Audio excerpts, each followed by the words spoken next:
Everyone, 10 o'clock on the dot, Saturday morning. Really grateful to be here for another week with you all. We got many more participants this week, which I'm kind of excited for. So hopefully we're doing something right and be able to maximize this time and provide some value to those of you who have tuned in and been so gracious with your time. So all that being said, let me start this off by sharing a few things about myself. My name is Param. I am one of the men and women who helps manage Buckeye Recovery Network, the Ohio House and Chadwick House. Just really love what I do and really happy to be able to utilize this platform to be able to provide some family education, some support for those who might need it, want it, or be able to share it. So what this is it's called the Family Education and Support Program. It's going to be a weekly talk that's going to be hosted every single Saturday here for y'all. And I'll be facilitating them myself. If you've tuned into the past couple of weeks, you've seen that I'm really fired up and passionate about this. I get well prepared for it, and I can promise you that I've done my best to do another one of those. And so everything that I ever talk about or teach about is always dedicated to the possibility of human transformation. Okay, if you've heard me say this before, I apologize, but if you watch me another 10,000 times, you're going to hear me say it every single time. And that's because I really believe in the possibility of human transformation. I believe that all human beings, no matter who you are, how old you are, where you're from, what you've experienced, where you're headed in life, at any given moment, you are able to transform your current circumstance. And that could be something that's transforming the thought, an emotion, or transforming the path that you're on in life. And if I didn't believe that, I wouldn't be working in the field that I work in and be able to see transformations on a daily basis in the lives of so many. So some of my background, I do have a master's degree in marriage and family with an emphasis in child therapy. So I am a licensed clinician. I'm not really practicing as a therapist these days, but I do have a lot of professional experience, about 10 years of it. And also I am myself in personal recovery. So June 13th, 2008 is my personal sobriety date. So if nothing weird happens between now and June 13th, I'll be taking 12 years sobriety this upcoming June. Really grateful for that. That allows me to be able to connect with a lot of people along this journey. So last week, so what are these family education? So if you're a program participant in our program, obviously we'd love to have you. But if you are someone working in the field of mental health, if you're a clinician, if you're a social worker, if you're a case manager, I hope you log on to these and be able to kind of connect with you here. And if you have family members, so if you're a family member of a program participant, but you know someone in the community, someone that might benefit from this, send them the link. I've gotten a lot better with the technical difficulties component of it. I'm able to lock on my own screen now, so it's nice and clean, crisp. It's the confidentiality will be respected, and the more people, the merrier. Every week will be something different, and we'll go from there. So all that being said, that 3-minute intro, here we go. Last week we talked a lot about different types of addictions and different, whether it's substances or behaviors that human beings are addicted to, right? So we touched about, a lot of opiates, about alcohol, about benzodiazepines. We talked about food. We talked about self-harm. We talked about eating disorders. We talked about anything and everything last week. And one of the family members actually sent me a private message, which I strongly encourage you to do that, whether you're watching this on our Facebook. Write as many questions as you want. I will do my best to respond to them. If you're watching this on Zoom, send me an email and we can discuss it. But they said, hey, Param, so thank you for sharing all that information, but why is all this happening? Why are we more addicted than we've ever been? Why are we experiencing these type of numbers of 70,000 people dying of opiate overdose? Why are we experiencing a 51% increased sales in alcohol consumption? Why do 600,000 people a year die from cardiovascular disease? Why? And so this talk is dedicated to answer some of those whys from my perspective. And it's not going to be, it's not concrete. It's just a kind of a hypothesis, a thesis that I have. So we'll be that as it may. But this talk is actually titled, It's Just Not Fast Enough. Okay? It's just not fast enough. And how that concept relates to the current state of addictions that we're experiencing. Okay, so to start this off, I'm going to read you a quote real quick. I normally go off the top of my head, but I don't want to mess this quote up. And I want you to think of who said this quote. It says, the children today love luxury. They have bad manners, contempt for authority. They show disrespect for elders and love chatter in place of exercise. Children are now tyrants, not the servants of their household. They no longer rise when elders enter the room. They contradict their parents, chatter before company, gobble up dainties, cross their legs, and tyrannize their teachers, right? So sounds familiar. And so the question, that I ask you is, who said that? Is it someone like an Oprah Winfrey that, is a humanitarian on many different levels? Is it someone like a John Lennon, which is a famous hippie from our day and time? Is it someone like a Muhammad Ali that was really outspoken? Someone like Princess Diana that, loved the children? Is it someone like our presidents, Obama, President Trump, more modern stuff? Who is it? So the answer for that, actually, believe it or not, is none of those. The answer is E, we'll call it, and it's Socrates. And he said that in 400 BC.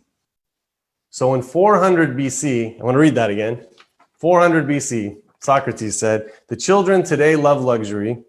They have bad manners, contempt for authority. They show disrespect for elders and love chatter in place of exercise. Children are now tyrants, not the servants of their household. They no longer rise when elders enter the room. They contradict their parents, chatter before company, gobble up dainties at the table, cross their legs, and tyrannize their teachers, right? And I'm also a high school basketball coach for the past 11 years, so I can relate with some of the stuff that's happening in there.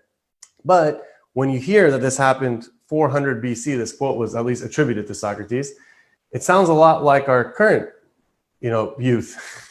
Very, very, very similar.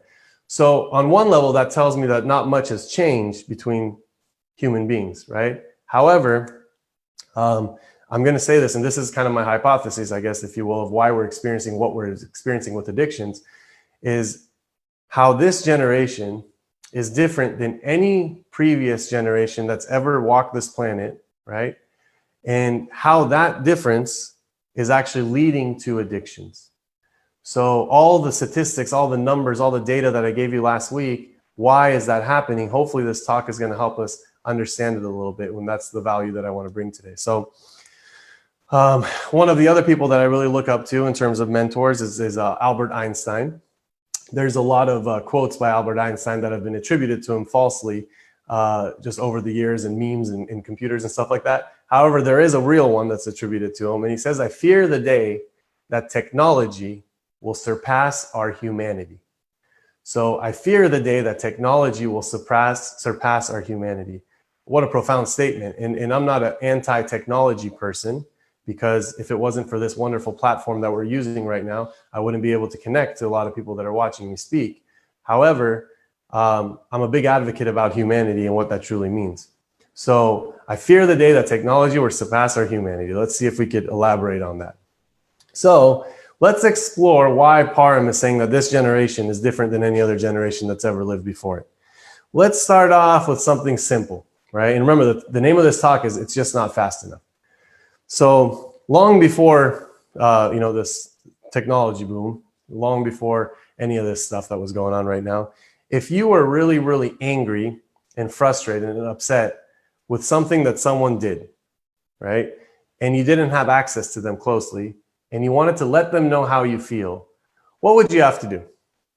So this is it. So you're feeling pissed off, angry, upset, and you say, you know what? I'm going to tell them how I feel. And what you would have to do is you would have to grab a pen and you would have to write a letter. And in that letter, you would say X, Y, and Z, and you have to write and write and write and write and write and express your frustration and emotions to this person about your anger, so they know how you feel, right? And then what you would have to do was you would have to give the letter to some type of a messenger, and you would walk it across wherever, however far distance, and you would have to go hand deliver the letter to that human being. And they would read the letter and say, oh my gosh, I can't believe they feel this way about me. And, I'm going to respond back to them. And they would respond back, and they would give the letter to another messenger, and it would come back. And through the process of about a month or two, you would be able to communicate your emotions with another person. But that's just not fast enough, right?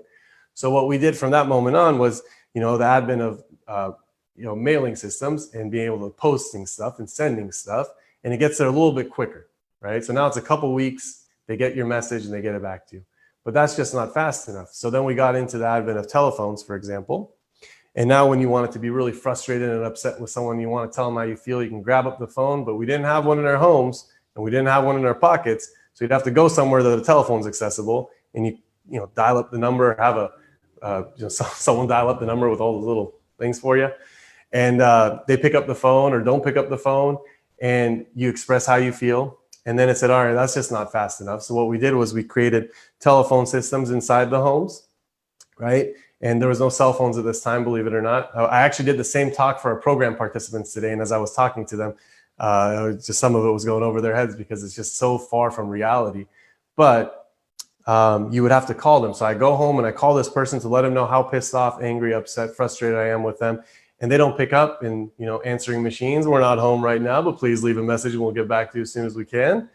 And maybe they get back to you, maybe they don't. Maybe they get back to you the next day, maybe they don't. And what happens through this process is you have to sit with your emotions, right? And then cell phones came. And now if I'm pissed off and angry, I can just pick up the phone and call somebody and let them know how I feel. Or if I'm afraid, I can pick up the phone and let them know how I feel. And then that wasn't fast enough, so text messages came. Because if they don't pick up, they need to know how I feel. And that wasn't fast enough. Now we can just FaceTime and we can see each other in that moment so they know how we feel. And just this change in technology, what that really does is it changes the way that we self-regulate our emotions in our communication, right? The faster that we have expectations and anticipation of this is the way we're supposed to communicate, the weaker our self-regulation of our emotions is going to become, right? That's one example. Now, the next example is something, for example, consumerism shopping. Last week I talked about our consumer debt is higher than it's ever been. I talked about the average consumer has 11 credit cards. I talked about, people staying up late at night, looking at the ceiling, and they can't sleep because they don't know how they're going to pay all their bills. And that's a real phenomenon that's happening. But check this out. When I was a kid, and I'm not that old, so when I was a child, this is my experience. If I wanted to get something for my birthday, for example, and I'm a big sports guy, so I wanted usually something related to sports. Let's say Robinson's May, which is out of business these days. Robinson's May had this thing called a catalog, okay? And in this catalog, it had a bunch of pages, and I would usually skip through till I got to the sports section, and they had all the jerseys and all that stuff that you can't find in stores.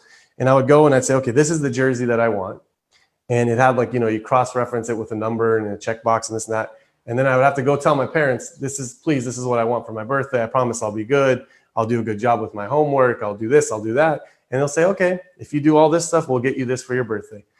And then I have to tear that thing out. And then I have to get a check from my parents. And you put the check in the little slip, and then you mail it off. So now a 10-year-old kid just mailed something off to get a jersey back. And every single day I pace back and forth to the mailbox to see if my jersey's there. And it's not there, and you put your shoulders down and you walk back inside the house, and there was no tracking information. There was no numbers that you can check to see where the stuff's coming from or where it's going. And you just have to sit with your discomfort. And then what happens is a few weeks goes by, and all of a sudden something comes in the mail and says, hey, unfortunately, we don't have the item you wanted in your size. Would you like a refund, or would you like another product? And there's a whole different process that happens with that. But that just wasn't fast enough, right? So with the advent of technology, and again, not all of it's bad, but I fear the day that technology will surpass our humanity, is the Albert Einstein quote we started with. Something like Amazon, for example, got created. And Amazon started off as a used book platform that you can buy used books from, and it turned into what it is right now. However, Amazon got created, and you would go and be able to find that same jersey and hit the button and payment form, credit card, and maybe a week later, the item would come through the mail. And it's like, oh my gosh, this was wonderful. I can't believe I went to this little magical box and I pressed it and it came. This is amazing. However, that's just not fast enough.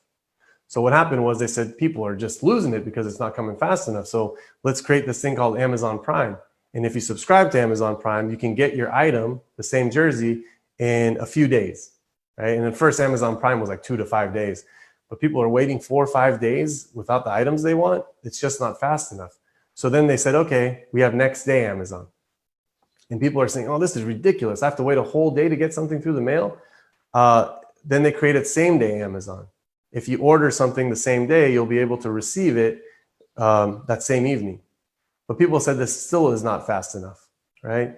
And this next thing, I usually show this on a presentation, but since I don't have access to that right now, there's this video on YouTube. It's a real video by Amazon. So this is not something I'm making up. This is an Amazon commercial. And if you look up Amazon and drones, Amazon drone delivery, it's fascinating. So here's what the commercial is without watching it. It's a story of this little girl. It's got a nice narrator and it's really high quality video. It's a story of this little girl, and she comes up to her mom and she's dressed in a little AYSO soccer outfit. And she says, "Mom, our dog just chewed up my shoe. My cleat is completely ruined now, and I can't go play in this game that we're about to go to." And the mom says, "Oh my gosh, what are we gonna do?" And the kid's, this emotional. And the mom goes on her iPad and goes on Amazon and finds the cleat and finds it in the right size. I probably just watched this commercial. It's fascinating. And she hits press. And as soon as she purchases it, it zooms into a warehouse in Amazon, and this machine goes and finds the cleat box, and it flies out, and it's this drone, and it flies over, the radius of their home. And I guess if you subscribe to this at one day in the future, you're going to be able to put a little landing pad on the ground of your backyard, front yard, backyard, and this drone finds it through that. So the drone comes down, delivers the box within an hour to this family, and this girl is all of a sudden so happy and excited now, and mom saved the day, and the kid can go play soccer. So on some level, it's like, wow, technology was awesome. However, look what happened at the simultaneously that they can't show because it's this byproduct of all this. That girl did not have to sit with negative emotions, right? And sadness and maybe a little bit of frustration and anger towards herself and the situation. She did not have to think, okay, what could I have done differently that my shoe would have been okay right now? She did not have to say, okay, well, I don't have a shoe for this game. I still need to go and support my teammates from the sideline and still watch this game and be a part of the team because it's not all about me. All of that got robbed because it's just not fast enough, right? And that human being doesn't have to sit with negative emotions. I mean, this is a really powerful thing because that's not the way that we're wired to be. We're supposed to sit with negative emotions. And all this is going to come full circle. You're going to understand why this is leading to addictions. Because as we fast forward this tape and you get to the end of this, you're going to realize that human beings, our program participants, people in society, they are just like that little girl. They can't sit with emotions because they accept everything to be resolved right away. And that's not real life, right? So you look at the next, I just have two more of these examples. The next one is relationships. Relationships are something we're needed. We're communal human beings. We're intended to socialize, and we're intended to gather and connect with humans. And let's just call it romantic relationships. Long before the internet and advances that we have in technology, if you met someone maybe in a classroom, maybe a family member or a friend said, hey, I think you, him, and her would be a wonderful match. Maybe you met someone, bumped into someone at the grocery store. Maybe you went to church and met somebody. Maybe there was just these organic ways of meeting people. And if you didn't meet somebody, you would just have to sit with the discomfort of being alone for that time being, right? You would have to be comfortable with that discomfort, if you will. And there's nothing wrong with that. However, as technology came in, right now we have things like the Bumbles and Tinders and Grinders. These are all dating apps that the young population gravitates strongly towards. And what happens is they have a hard time being by themselves. As soon as one relationship ends, they don't know what to do, and they go seek out another relationship. As a marriage and family therapist, I see this in practice all the time. And they just get on this app and they can swipe yes, no, hundreds of people in a matter of 10, 15 minutes because they just want to get out of themselves, right? Because if they feel lonely, they feel like the answer to that loneliness should come instantly, like that shoe on the Amazon. And what does that do to people's inability to sit with self? And the next one I got right here is this food consumption. So last week I'm very passionate about this topic. Last week I talked about 600,000 people a year die from cardiovascular heart disease. And that 600,000 is a minimum number. It's actually higher than that. But 600,000 people die every year because of cardiovascular disease, heart disease, right? Complications with cholesterol and diabetes and all that stuff's not even included in that. And that's 2,000 people per day. So we're looking at all these pandemic, epidemic numbers that we're talking about here and there. I mean, there's 2,000 people a day are dying from heart disease. And those are human beings that are moms and dads and grandparents and sisters and cousins and aunts and uncles. And it's all related to the food consumption that we're having. right? Some of it's genetic, don't get me wrong, I understand that, but majority of it is lifestyle and food consumption, the diet that we have.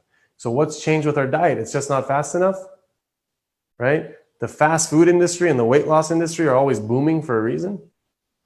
The fast food industry, no matter what we do, it's just still not fast enough. You know, when the microwave came and that became our anticipation of how food is supposed to be delivered and prepared, we lost sight with the way things are supposed to be. We lost sight with that. You know, I always say we're not wired as human beings to get in a couple ton box machine, drive around a concrete building, put our hand through a window, grab some food out and consume it while we drive. We're not wired to do that. When we do that, it starts to appear inside of our body. We start to get sick, mind, body, spirit. It turns into cardiovascular disease. It clogs up arteries, right? Not saying all the time, but if that's the norm, it does that because it's just not fast enough. What happened to preparing food and sitting for it and waiting for it? I mean, there's the young population, the Hot Pocket population, and then the toaster strudels and that kind of stuff like that. If you tell them a meal is going to take 2 hours, they're going to say, I don't want your meal. I'm going to go find something in 15 minutes. When all of this epidemic, pandemic stuff was happening, I go to the grocery store and I'm a big fruits and vegetables and Whole Foods kind of guy. And I go there to my section and there's not a human being in sight. Everything, the produce is available. And I look at all the frozen food section, the instant food section, it was gone like the apocalypse, right? This is leading to the same causes. People expect like that's where they get their nutrition and that's where they get their immunity, and that's not the case. That's why people are getting sick. So you look at all these different things, our form of communication, our shopping, our relationships, our eating, it's just not fast enough, right? So what does that do to the human being? So that's the question. So when it messes this mechanism up, and this mechanism is we start to gain a dysfunctional emotional regulation, right? So what is emotion regulation? Emotion regulation, self-regulation of emotions, means that a person, when they feel triggered, when they feel stressed, when they feel angry, where they feel frustrated, agitated, uncomfortable, that through their own ability, right, through their own coping skills, through their own mechanisms, they're able to self-soothe and self-regulate their emotions. They're able to go from a 10 to a 5 by just regulating, right? Now, if a human being doesn't have to do that because they're always using something external, they're using people, places, and things to self-regulate their emotions. They're buying something, they're consuming something, they're taking something, they're meeting someone, they're eating their feelings, that kind of stuff. If they're constantly doing that, the muscles, the psychological and emotional muscles to self-regulate their emotions become weaker and weaker and weaker and weaker. Now this starts to create it's like a perfect storm, right? And this is what, in my opinion, is leading to what we're seeing with substance use, dysfunctional relationships, physical impairments, the heart diseases, because human beings are not able to regulate themselves. And this isn't just a program participant, someone that comes through Buckeye Recovery Network and is struggling with addictions. This is societal as a whole. People are having a hard time with just being able to self-soothe and the inability to sit with discomfort. The cure for the pain is in the pain. That's a quote that's a poem from Rumi. The cure for the pain is in the pain, and the avoidance of pain produces more pain. So human beings are having a hard time with sitting with discomfort, right? They're forgetting that by sitting in that discomfort is actually where they're able to find the solutions for the discomfort, right? That's why kind of going away somewhere for a few days, for a few hours, for a weekend, and you coming back and you get a whole different perspective is because you connect, you reconnect with self, right? So the need to instantly alter the state of our mind and our mood is the problem, that instant gratification. So before I get into what do we do about all this, in summary, it's just not fast enough is the reason why we're having increased addictions, right? So what do we do? That's the main question. So you're saying, okay, Parham, you just spent about 25 minutes telling us how everything in life is getting sped up and how we are adapting to that and what the harm of that is, right? So how do we heal? How do we recover from this way of life?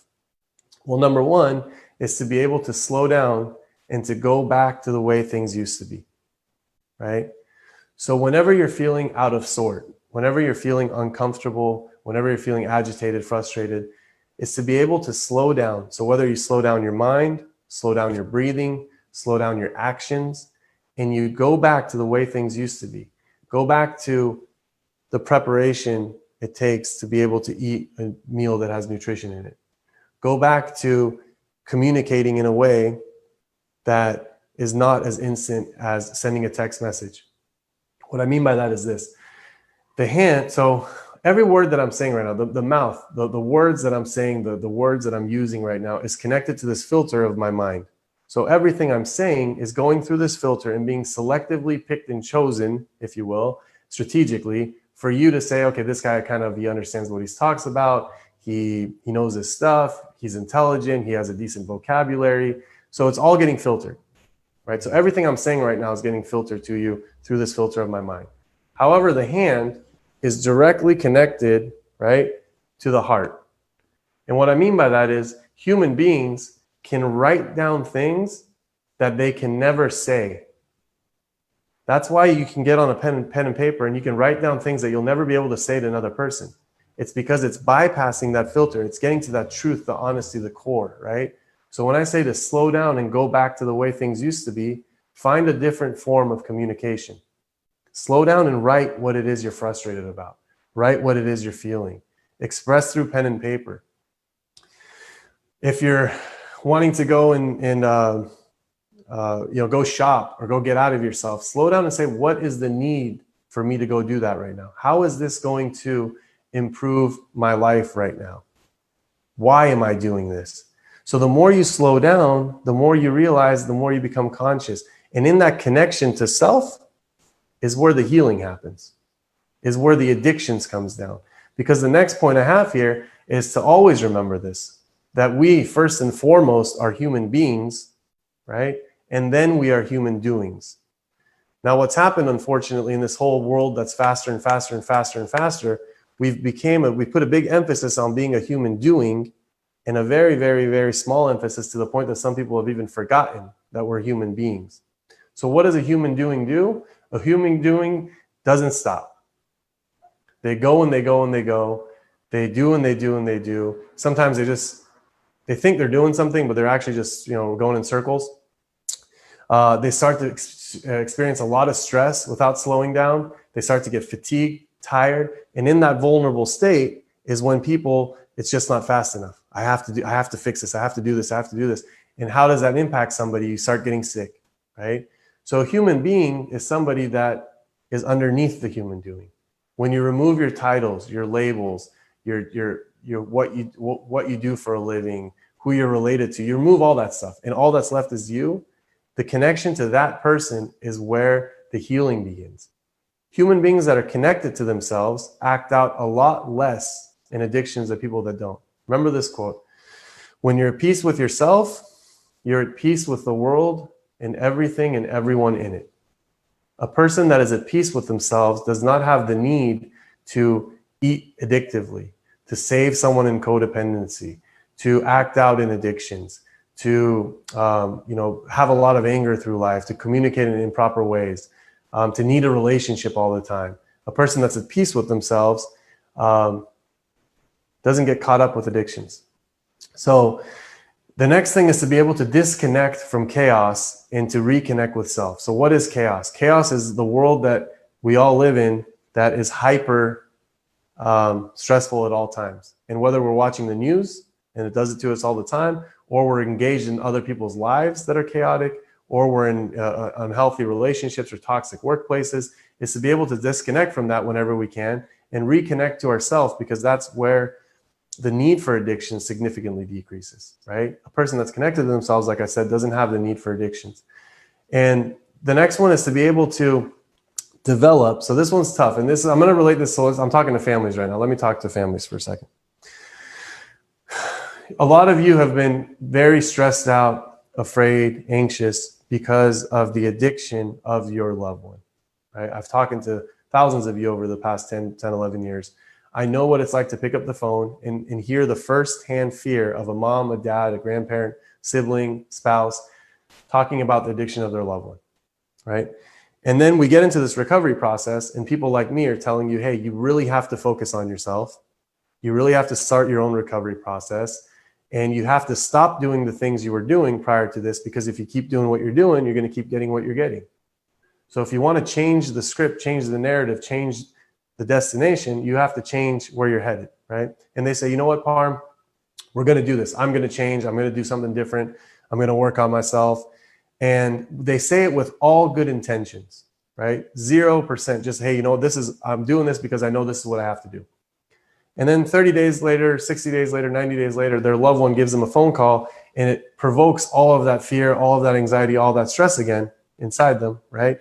And they relapse back, the family relapses back and does something they used to do. They enable, they help, they fix, they do whatever it was back where you know better than I do what it was that you've done. And here's the thing. Does that person, does that family member, did they do anything wrong? No, you have to have some compassion against yourself, because there's nothing wrong in that. However, just know this, that the emotional and psychological muscles needed in the recovery process, they have to be developed over time. So if you have a hard time saying no to your loved one, you can't just all of a sudden say, from now on, I'm going to say no to them, because that's not a real, true statement, because you're going to have a hard time. However, the more you say no, the more you stop enabling, the stronger you're going to be able to follow through with that. What I mean by that is, if I tell you, if you've never worked out in your life and I tell you to do 200 squats, right? Or I tell you to go lift 50 pounds on your chest, you're going to be able to do it. And the next day you're going to be so sore that you're not going to be able to walk. You'll be walking like this. You can't even sit down on a couch. Your chest is going to be sore. However, because the physical muscles aren't developed yet, right? However, if you continue doing the same workout routine and you continue doing the same stuff, eventually you're going to feel stronger and you're not going to be sore anymore. Well, the psychological and emotional muscles families need to be able to deal with their loved one in the recovery is the same way. You've never truly set boundaries and been definitive with them. So how could you all of a sudden start doing it? So I urge you that if you want to stop the addiction cycle in your life with your loved one, is to realize that I need to develop the psychological and emotional muscles needed to be able to be a strong support in their life and their recovery. And it's a tough thing to do. That's why these talks are important, because it starts to focus on you. It puts the focus back on yourself to realize what it is you need to do in the recovery process, right? And the other thing too is this, is when I say you got to disconnect from chaos and reconnect to self, and this is an exercise I want all the families to do this week. And maybe write a couple messages to me, whether it's on Facebook, whether it's on my email, whether it's through other platforms we have, and let me know what this exercise was like. But when I say disconnect from chaos and reconnect to self, where I want you to reconnect with is actually the mirror. So let me tell you this real quick. In life, there's two mirrors. One mirror is the external mirror, and one mirror is the internal mirror. The external mirror is the one that we all stand in front of pretty much on a day-to-day basis. And it just shows you what you look like. It shows you, the hair, it shows you your attire. You wash your face, brush your teeth. You give yourself the thumbs up. You give yourself the thumbs down. Some days it's different. You walk out the door and it's kind of a surface level reflection. But there's this another mirror that we all have, and it's called the internal mirror. And it's a mirror that you stand in front of, and it doesn't show you anything external. It shows you who you are. It shows you what you're all about. It shows you what type of a person you are, who you've been, what you're headed. You learn so much from that reflection. And here's the thing, as family members of someone going through addictions, sometimes we lose sight of that reflection. When you are constantly worried about what's going on with your loved one, their addiction, their recovery, their sobriety, you lose sight with that internal mirror of self. So this exercise I want you to do is this week to go in front of a mirror and look at yourself. And I'm not saying look at yourself in the same way you normally do. Just see when's the last time you actually looked at yourself. Look at your face, look at your eyes. See when's the last time you've made connection to self. For some of you, it's going to be a very, very challenging experience because you're going to realize you've gone days, weeks, months, years, maybe decades, and you've stopped to look and see who the person is looking back at you because you've been so externally focused on your loved one, on their life, on their addiction. And in order to kind of heal, you have to reconnect with yourself, because if you don't reconnect with yourself, you're not going to be able to support your loved one the way you need to. And that's why these talks are important. So the next thing that I have here, I'm going to go quickly on this one, is the 6 best doctors. I saw a little picture somewhere on social media, and the 6 best doctors anywhere in the world. So it doesn't matter if you're in the US or if you're in an impoverished third world country. It doesn't matter if you're in Asia, Africa, Europe, freaking wherever you are. Number 1 is to be able to get some sunshine. And I know this sounds basic and it sounds corny to say, but to be able to get some sunshine, just 15 minutes a day, 30 minutes a day. The body cannot produce its own vitamin D. You have to get out there. Supplements, they might work, maybe, but there's nothing like the real thing. You want to get out and just get some sunshine. Sunshine does something to the mind, the body, the psychological, emotional muscles that we're talking about, the self-regulate emotions. There's an exercise if you want to do. If you're really feeling frustrated and upset, go sit in front of the sun and just stare up and just soak in the sun for 10 minutes. I promise you, when you're done with that, you're going to feel less angry, frustrated, agitated, upset. It's like magic. It's because something as simple as that, that's not something that we go purchase or buy or use, can help us bring our emotions down. So I'm not saying it's going to completely take away anger or fear, but it might take it from a 10 to an 8. And that might be all you might need for a certain day. The next one is water. So make sure you're consuming enough water throughout the day. Human beings, we're comprised of 70% water. All of our mechanisms, organs, the way we manage our stress, everything's highly interconnected in a very fascinating way. The more water you have in your system, the better you're able to self-regulate your emotions, the better you're able to cognitively think, the better you're able to function, right? So water is the next one. Please don't minimize the importance of it. The next one that I have right here is just being able to get some rest. So whether it's continuous rest at night, whether it's rest throughout the day, finding a time that you can disconnect with everything. I read an article that made me really surprised me, believe it or not. I read that the average individual, so I'm not talking about the teenagers and their cell phones, the average person like you and I picks up their phone and touches their phone and picks it up 100 times a day. 100 times a day, the cell phone gets picked up to look at for something, put back down. 100 times a day on average, I read this, and it was verified through a couple different places. I saw some as low as 70, some as high as 120. So be able to put that aside, turn off the notifications, and be able to find ways to rest without being disconnected. The next one that I have is air. Air is one of the greatest doctors in this world, is just breathing. If you're feeling angry, frustrated, afraid, doubtful, stressed, just breathe. Take some deep breaths, hold it in, feel the oxygen, cleanse your body, cleanse your lungs, and exhale all the stress, worry, anxiety, fear that you have. Repeat that process 5, 6, 10 times. And maybe it's not going to take away your anger and frustration or your anxiety, but I promise you it'll make it a little bit better. If it helps regulate people while having panic attacks, it's going to help when you're not having a panic attack, right? The next one that I have is just exercise. And you don't have to be a fitness guru. You don't have to be someone that's working out 2 hours a day, 30 minutes a day, 5 days a week. Something as simple as walking around the block, right? Something as simple as just walking for 30 minutes. Take the body and the mind will follow. Remember that one? Take the body and the mind will follow. It just makes you feel more centered with yourself, right? You could listen to some audiobooks. You could listen to some music. You could listen to just meditation, nature sounds, and allow yourself to experience that 5 times a week. And the last one is diet. I'm not a dietitian. I'm not a nutritionist. I can't get into specifics about that stuff. But as human beings, we pretty much understand the concept. The more clean you put into your body, the more clean is going to come out of your body. So the more pure and clean comes in, the better the thoughts, the emotion regulation, the way our physical body responds, the way our digestive tract works. And then we're able to not seek out other addictions because our body's operating a lot better. And I shared a lot of this with your loved ones this morning too, because I truly believe in these things. The apple a day keeps the doctor away. It might be real. The nutrition, the fiber, all that stuff that comes from just a simple apple, there might be a reason for that statement. But here's the thing, how many people eat an apple a day? Not that many people. And you want to know why? It's because of this. It's because if something is easy to do, it's also easy not to do. right? So all of these things that I told you right now are probably the easiest things as human beings that we can engage in and do on a daily basis. However, a lot of people don't do these things because if it's easy to do, it's easy not to do. So when I'm saying this whole world that's all sped up, if you notice the solution for it, the healing for it, the way that we get back to our humanity again is by slowing it all down. That's where the magic happens. You know, all these people that are in charge of Silicon Valley and they create all these platforms for us to get faster and faster and faster. You know what they all do? Whenever they want to recharge, they get away from it all.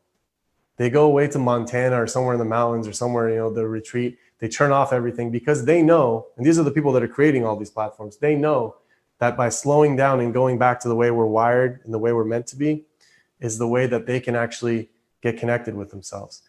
And, you know, for some, there is a population, you know, so if anybody's born, you know, in the 90s and stuff like that and up, you know, these millennials, they don't have a point of reference to the way things used to be because the way things are the way that they've always been.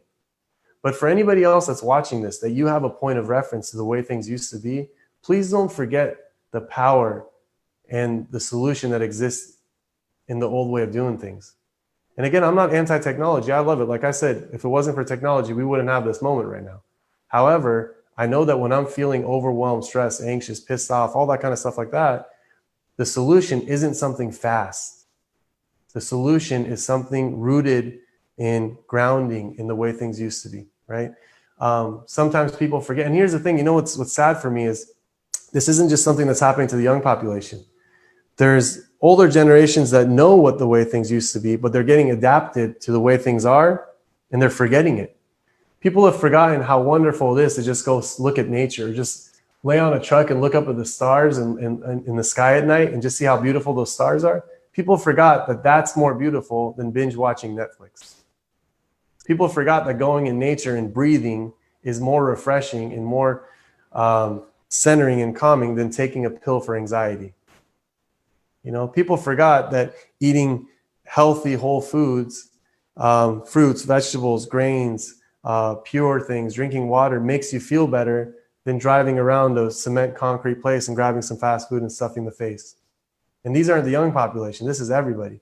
So please take this as a wake-up call as a family in recovery, that if you're not well and healthy, and if you're acting the same way the younger generations are, then you're going to experience the same dysfunctions. It might not be with addictions of substance use, but it might be with all the other things we talked about last week. So in conclusion, some of my takeaways from today. So last week, we talked a lot about the different addictions we have and substances and behaviors and the question of why, you know, and that was a family member that inspired me with that, the question of why.